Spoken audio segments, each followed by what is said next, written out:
Hello there, my name is Jane Diabana and welcome to KimiKapp Podcast. Today, we're exploring the mass and mole concept, a key idea in chemistry that connects what we can measure with what we can't directly see, the world of atoms.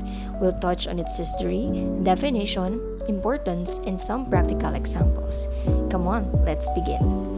The concept of mass in the mole traces back to Lavoisier's law of conservation of mass in the 18th century, followed by Dalton's atomic theory and Avogadro's hypothesis on particle count. By the 20th century, the mole was defined with Avogadro's number, known as 6.022 times 10 to the power of 23, enabling the chemists to count particles accurately in reactions. Now, if you would think about it, what is mass in mole?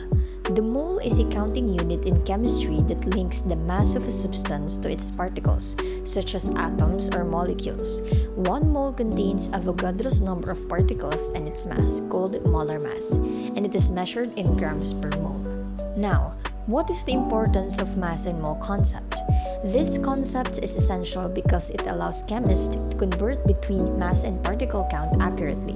This is critical for chemical reactions where precise measurements dictate the amount of reactants and products needed.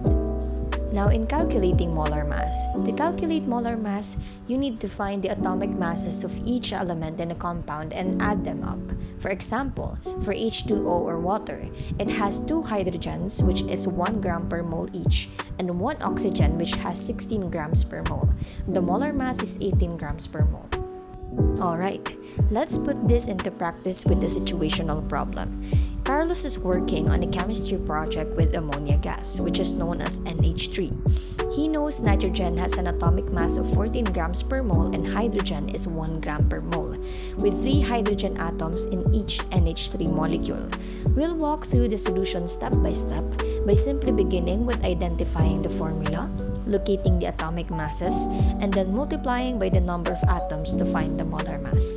By simply following these steps, the final answer is 17 grams per mole for NH3. This same method can be applied to other compounds you'll encounter. Now that we have already reached the end of our podcast, always remember that the mass and mole concept is fundamental in chemistry, making it possible to bridge the atomic and measurable worlds. Keep exploring this topic, and once again, this is Jane Diabana, and thank you for listening to KimiKapp Podcast.